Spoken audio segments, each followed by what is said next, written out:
అందరికీ శరారతి ఆడేలకు మంగళారతి. మన బాలన ముచ్చటల ముందుగా లేవుంటాయి నెత్తిరాతల గీతలే కదా, సుడు రెడ్ లైన్స్. జాతీయ జెండాలు ఎగిరినాయి భారతదేశం నిండుగా, భారతీయులు చేసుకుర్రు గణతంత్ర దినోత్సవం పండుగ. ఇండిపెండెన్స్ డే శుభాకాంక్షలు చెప్పిన దామోదర సారు. రిపబ్లిక్ డే అని తెలవకుండా ఉన్నాడట దవాఖాన్ల మంత్రి గారు. మహిళల కోసం అమలు చేస్తారట మళ్ళీ 2 పథకాలు. మామూలుగా లేవు కదా తెలంగాణ రాష్ట్రంలో ఆడోళ్ల జాతకాలు. ఢిల్లీలో తిరుగుతున్నాయి తెలంగాణ ఏపీ ప్రభుత్వాలు పంపిన బండ్లు. అద్భుతంగా ఎలిగిపోతున్నాయి ఆ శకటాలను చూసినోళ్ళ కండ్లు. జెండెగిరేయంగా సొమ్మసిల్లిందట మహమూద్ అలీ సారు పానము. పడుడుతోనే పరిశానాయి దవాఖాన కేసుకపోయినరు జనం. 75వ గణతంత్ర దినోత్సవం వేడుకలు దేశమంతా జోరుదారుగా అయినాయి. అటు దేశ రాజధాని ఢిల్లీలో ఎర్రకోట కాన్ నుంచి ఇటు తెలంగాణలో పబ్లిక్ గార్డెన్ దాకా ఏడ చూసినా జెండెగిరేసి 26 జనవరి సంబురంగా చేసుకురు. మస్తైనాయి అనుకోరి.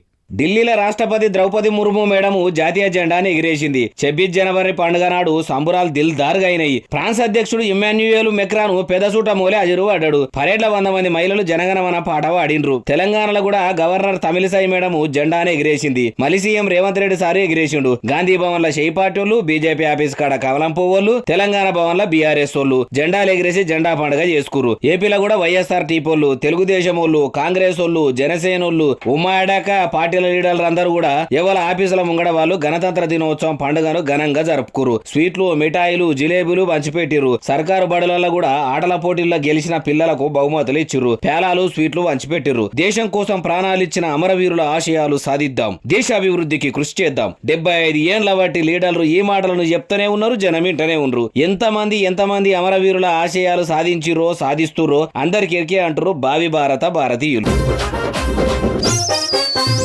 దవాఖాన్ల మంత్రి దామోదర రాజనరసింహ సారు ఎబ్బీ పేజీ లెక్క ఎక్స్ పేజీ కూడా ఎవరైనా యాగ్ చేసిరో లేకుంటే నిద్రమబ్బులనే అందరికంటే మొదలు 26 జనవరి శుభాకాంక్షలు చెప్పాలని ఆగమాగం పోస్టు పెట్టిండో గానీ గణతంత్ర దినోత్సవానికి బదులు ఏం పెట్టిండో మీరే చూడుర్రి.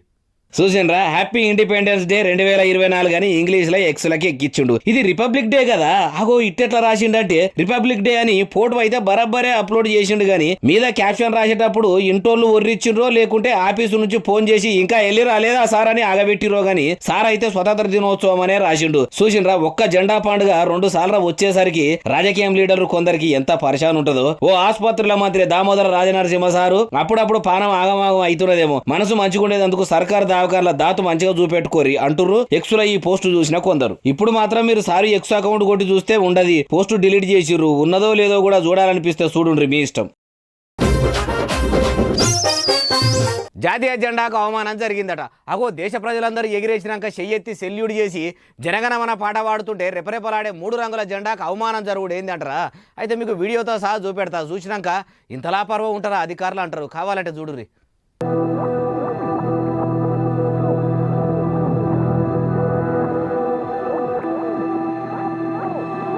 కింద నిలబడ్డ అధికారి తాడుబట్టి గుంజాగానే కింద ఉండవలసిన పచ్చ రంగు మీదికి ఉండవలసిన కాషాయ రంగు కిందికి ఉల్టా పల్టా అయింది. ఆయన తప్పటికి ఆగాగో కిందిది మీదిది కిందికి అయింది అనగానే మీదనే ఉన్న చెప్రాసి మళ్ళా జెండాను ఇప్పేసి ఎట్లుండాలో అట్లా పెట్టేసిండు. ఒక్క పారి జెండా ఎగిరిందంటే దాని పండుగ అయిపోయినాకనే పొద్దున్న జాములా ఖచ్చితంగా తీయాలి, అప్పటిదాకా మళ్ళా ముట్టుకోవద్దంటారు. అటువంటిది ఇట్లా 2 మాటలు తీసేస్తే అవమానం జరిగినట్టే కదా. ఇది ఎగిరేసింది ఎక్కడో కాదు, సర్కారు వారి ఆఫీసు మీద, మెదక్ జిల్లా రామాయంపేటలో ఉన్న ఎంపీడీఓ కార్యాలయంలో. త్రివర్ణ పథకం ఇట్లా తిర్రమర్ర అయిన వీడియో సోషల్ మీడియాలోకి ఎక్కితే ఎంపీడీఓ ఆఫీసులో ఉన్నోళ్లను వేసుకున్నోలే గాని ఎన్కేసుకొచ్చేటోళ్లు ఎవ్వరు లేరు. అయినా 1-4 మాటల ఏ రంగు ఎటుంటదో చూసుకోవాలి కదా అంటూరు జాతీయ జెండాను జాగ్రత్తగా ఎగిరేసిన ప్రభుత్వ ఉద్యోగులు.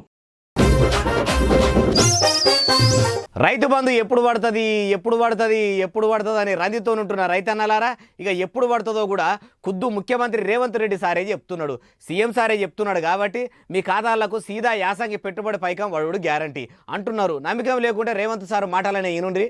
మీ అభిమానంతో ఫిబ్రవరి నెలాఖరు వరకు ఈ తెలంగాణ రాష్ట్రంలో ఉన్న 63 లక్షల రైతు కుటుంబాలకు మీ ద్వారా మాట ఇస్తున్నా, ఫిబ్రవరి ఆఖరు వరకు రైతు భరోసా ద్వారా మీ ఖాతాలలో నగదు బదిలీ చేసే బాధ్యత కాంగ్రెస్ పార్టీ. అన్నదాతలారా ఇక ఆగంగా కుర్రి భాజపా రేవంత్ రెడ్డి సారే చెప్పిండు కాబట్టి మీరు పడతాయో లేవో అని బుగులు పడకుండ్రి. ఫిబ్రవరి ఆఖరి వారంలో అంటే మార్చి 1 లోపలనే మీ ఖాతాల్లో పెట్టుబడి పైకం పడంగానే మీ ఫోన్లో టిక్కుమని మెసేజ్ గంట మోగుతుందట. కాబట్టి బేపికర్గా ఉండుర్రి అంటుర్రు షెయిలు పట్టుకొని కాంగ్రెస్ కావడి మోస్తున్నోళ్ళు.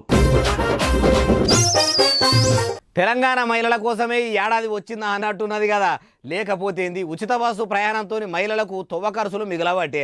అవిటికి తోడు ఇంకో 2 పథకాలు కూడా కొలాయిస్తున్నామని ముఖ్యమంత్రి రేవంత్ రెడ్డి సారు చెప్పిండు. అవి కూడా ఏంటి, ఎప్పటి నుంచి అమల్లోకి వస్తాయో చూద్దాం పారి.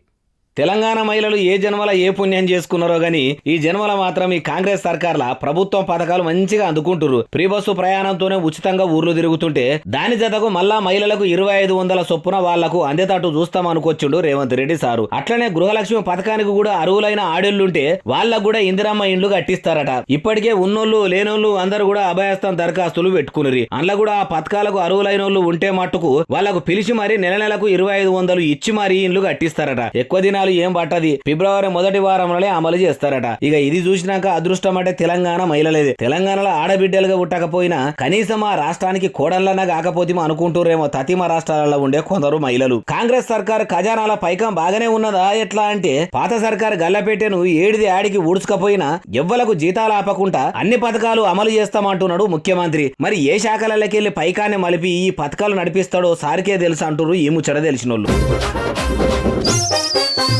ఢిల్లీలో జరిగిన గణతంత్ర దినోత్సవం వేడుకల్లో మన తెలంగాణ శకటము ఆంధ్రప్రదేశ్ శకటాలు 2 కూడా తిరిగినాయి. అవిటి మీద మనోళ్ళు చూపెట్టిన తీరును చూసి ప్రధాని మోడీ దగ్గర నుంచి సుట్టం సూపుగా వచ్చిన ఫ్రాన్స్ అధ్యక్షుడు మక్రాన్ దాకా అట్లనే అన్ని రాష్ట్రాల నుంచి హాజరుపడ్డోళ్ళ దాకా అందరూ కూడా తారీఫ్ చేసిర్రు. మరి అంత మంచిగా తయారు చేసిర్రు మనోళ్ళు. మీరు కూడా చూడరు, మస్తున్నాయి. ఇగో పచ్చడి గడ్డితోని అడవి తల్లి లెక్క అందంగా కనబడుతున్న ఈ శకటం మన తెలంగాణదే. హిందీ వచ్చేటోళ్ళే ఎక్కువ మంది వస్తారు కాబట్టి హిందీ అక్షరాలతో కూడా తెలంగాణ అని రాసిర్రు. ఎంత మంచిగా ఉంది చూడు, అచ్చం వనదేవతను చూస్తున్నట్టే లేదు. మన తెలంగాణ అంటే పంటలకు అడవులకు పుట్టినిల్లాయే. అట్లనే ఉద్యమాలకు పోరాటాలకు కూడా ఊపునిచ్చింది కాబట్టి తెలంగాణ కోసం ప్రజల హక్కుల కోసము లడాయి చేసిన కొమరం భీము, సాకలి ఐలమ్మ, రామ్జీ గోండు అసొంటి స్వతంత్ర సాయుధ పోరాట వీరుల ఫోటోలు వీడియోలతోని తెలంగాణ బండి ఢిల్లీలో తిరిగింది. ఇక ఏపీ శకటమును కూడా అక్కడి సర్కారు మంచిగానే ఏర్పాటు చేసింది. ఆంధ్రప్రదేశ్ లో చదువుల పిల్లలను ఎంత తెలివిమంతులను చేస్తుర్రో, సర్కారు బడుల్లో ఇంగ్లీష్ ఎంత యుగురంగా నేర్పిస్తుర్రో, చదువుల వాళ్ళు ఎంత సాధించుర్రో మొత్తం ఇట్లా ఉన్నట్టు చూపెట్టారు బండి మీద. మోడీ అన్ని జూటా మాటలు మాట్లాడతాడు. ఆయన మాటలు ఎవ్వరు నమ్మొద్దు. నరేంద్ర మోడీ అంత అబద్ధాల మనిషి ఎవ్వరు ఉండరు అంటున్నాడు ఏఐసిసి పెబ్బ మల్లికార్జున్ ఖర్గే. అగో దేశాన్ని దారిలో పెట్టాలంటే మోడీ సార్తోనే అవుతుందని కమలయ్యాలంటారు. ఖర్గే ఏంది ఇట్లా అంటున్నాడు అనుకుంటారు కదా. అయితే చెప్తా పారి. ఎలక్షన్ల ముంగట బీజేపీ మీద కాంగ్రెస్ మీద బీజేపీ లీడర్లు ఎత్తి 7 షాట్ల మన్ను గుమ్మరించుకుంటుంటారు కదా. ఇది కూడా ఆపాపతి ముచ్చట్ని. కమలం పువ్వులు తామర పువ్వు అంత స్వచ్ఛమైన వాళ్ళు అంటే పబ్లిక్ ఏమనుకుంటారు. కాంగ్రెస్ వాళ్ళే అంత క్లారిటీగా చెప్పినాక ఇంకా వాళ్ళకు మచ్చ ఎక్కడిది అనుకోరా. అందుకే వాళ్ళ తప్పులు ఎత్తి చూపుడు వీళ్ళ పని, వీళ్ళ తప్పులు ఎత్తి చూపుడు వాళ్ళ పని. సరేగా నీకు ఇప్పుడు మోడీ సారు పని కట్టుకుని ఖర్గే సారు ఈ జూటా మాటలని ఎందుకు అనడంటే, ముంగట పార్లమెంట్ ఎన్నికలు ఉన్నాయి కదా, అగో ఆ ఎలక్షన్ల గురించి షై పార్టీలకు ఉపదేశం చేసుకుంటా అన్నాడు. మోడీ మాయమాటలు నమ్మి మోసపోకుర్రి. ఆయనకు అన్నదాతల బాధలు కష్టాలు తెలివై దేశంలో నిరుద్యోగం దరిద్రం పెరిగిపోయినట్టే పెరిగిపోతుంది. భారతదేశాన్ని ప్రధాని మొత్తం బాకీల ముంచి కూర్చుండు అనుకొచ్చిండు. అంటే కాంగ్రెస్ వాళ్ళు ఏమన్నా సొక్కమోల్లా అంటే వాళ్ళు కూడా ఏం సుధపూసలు కాదు. కాంగ్రెస్ వాళ్ళు కూడా అదే బాపదు. కాకుంటే వాళ్ళ ఏలుబడిలా కూడా ఎల్లయ్య గొంగడి ఏడుంది అంటే వేసిన దగ్గరనే ఉన్నట్టున్నది కదా అంటుండ్రు మల్లికార్జున్ ఖర్గే గారి మాటలు ఇన్నోళ్ళు. జనగణమన పాటను రాగి ఆకు మీద రాసిండు ఓ అన్న. అగో రాగి ఆకు చూస్తేనేమో ముత్యం అంతనే ఉంటుంది.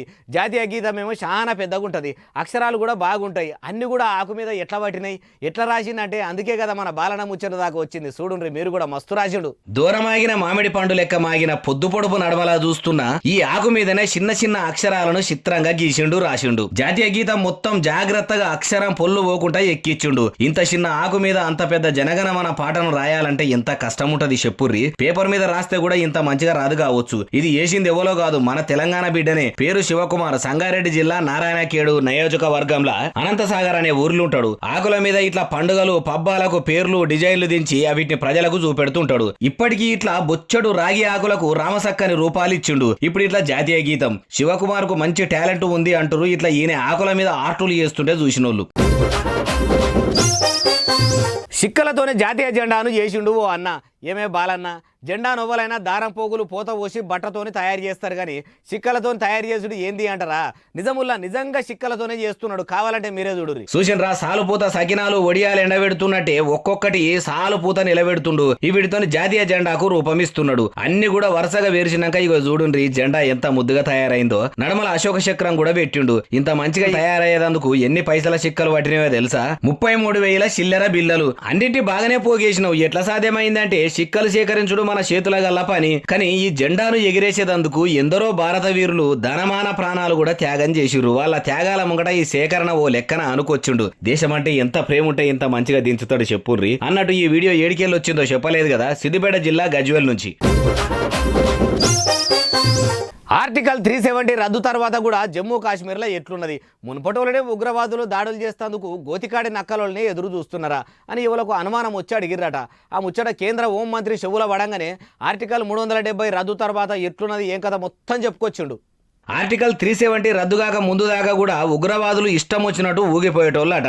ఏమంటా అది అమల్లోకి వచ్చిందో అప్పటి సంది ఆ మతోన్మాదులు మన జమ్మూ కాశ్మీర్ దిక్కు కన్నెత్తి కూడా చూస్తలేరట. అల్లర్లు లొల్లులు గడబడలు ఏమైతలేవట. అంతకు మునుపైతే ఎవరొచ్చి ఏమంటారో అని బుగులుగా బతికిన అక్కడి పబ్లిక్ స్వేచ్ఛాగాలులు ఛాతి నిండా గాలి విలుసుకుని స్వేచ్ఛగా బతుకుతున్నారట. ఇప్పుడు ఫికర్ అన్నదే లేకుండా బేఫికర్ గా ఉంటున్నారట. జమ్మూ కాశ్మీర్ అంటేనే అల్లర్లు లొల్లులతోనే దినమో గండమోలే గడిచేది గాని ఇప్పుడు శాంతికి చిరునామా లెక్క అయిందట. అక్కడోళ్లను సంపుట్ల 80% తక్కువైందట. బందోబస్తుకు పోయినోళ్లను సంపుట్ల కూడా 40% తక్కువైందట. ఇక ఇంత మంచిగా ఉండే వరకలా పెద్ద కంపెనీలు కూడా జమ్మూ కాశ్మీర్ లో పెట్టుబడులు పెట్టేందుకు ముంగడికి వస్తున్నారని అమిత్ షా అనుకొచ్చిండు. ఒక్క ఆర్టికల్ 370 రద్దు ఎంత మంచిగా ఉందో చూడు అంటూరు ఈ ముచ్చట తెలిసినోళ్ళు. హైదరాబాద్లో ఉన్న తెలంగాణ భవన్లో జాతీయ జెండా ఎగిరేస్తుంటే మాజీ హోంమంత్రి మహమూద్ అలీ సార్కు కళ్ళు తిరిగి కింద పోయిండట. స్వీట్లు తినుకుంటా అమరుల ఆశయాలు గుర్తు చేద్దామనుకుంటే ఇట్లా ఆపద వచ్చే ఏందని వెంటనే దవాఖానకి వేసుకపోయిర్రట. ఇప్పుడు సారికి ఎట్లున్నదో ఏం కథనో అరుచుకుందాం పరి.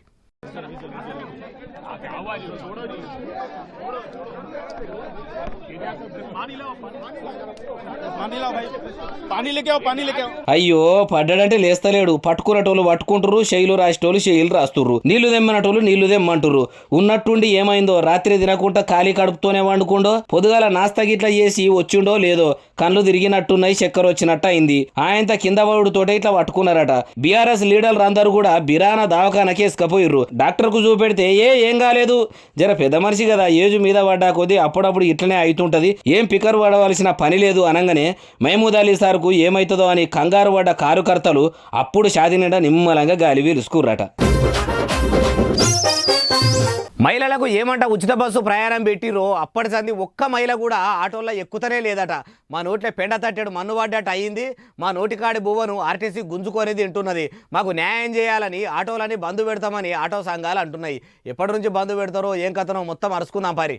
ఉచిత బస్సు ప్రయాణమేమో గానీ ఊర్ల పొంటమ్మ ఆటోలను దేకినోళ్ళు లేరు. ఇంటి దాకా పోయి ఎక్కించుకుంటాం అన్నా గానీ ఎక్కుతలేరు. ఫ్రీ టికెట్ మీద ప్రయాణం చేసే మేము పైసలు పెట్టుకుని ఎందుకు ప్రయాణం కడతామని మహిళలు ఒక్కలు కూడా ఎక్కకపోయే వరకల్లా 3 గీరల బండ్లు నడిపేటోళ్ళ బతుకులు బస్టాండ్లు అయ్యే కాడికి వచ్చిందట. ఏ ఆర్టీసీ ఫ్రీ బస్సుతోని మాకు ముప్పు వచ్చిందో ఆ బస్సులు నడిపిస్తున్న సర్కారే మాకు న్యాయం చేయాలని సడాగి ఎక్కి బంద్ చేస్తామంటున్నారు ఆటో సంఘాలోళ్ళు. ఇన్ని ఏళ్ల బట్టి ఆటోలనే నమ్ముకొని బతుకుతున్నాము. అప్పులు చేసి మరీ ఆటోలు కొంటివి. ఫైనాన్సులు గట్టలేక ఇంట్లకు ఎల్ల తీసుకోలేక ఇబ్బందులు పడుతున్నాం. మా తక్లీవులు తండ్లాటలు ప్రభుత్వమే తీర్చాలని పట్టుబట్టి కూసుర్రు. ధరలేమో పాపం పెరిగినట్టే పెరుగుతున్నాయి. మా దందా లాసున్నది అంటుర్రు. మొన్ననే సచివాలయంలో మీటింగ్ పెట్టి బస్సుల మంత్రి పొన్నమన్న కూడా ఆదుకుంటామని చెప్పిండు. అయినా కూడా ఆటో డ్రైవర్లు బంద్ పెడతాం అంటున్నారంటే వాళ్ళ డిమాండ్లు చేయి సర్కారు తీర్చకుండా చేతులు ఎత్తేసిందా ఎట్లా అన్నట్టు ఎన్నడు బంద్ పెడతారంటే ఫిబ్రవరి 15వ తారీఖు నాడట.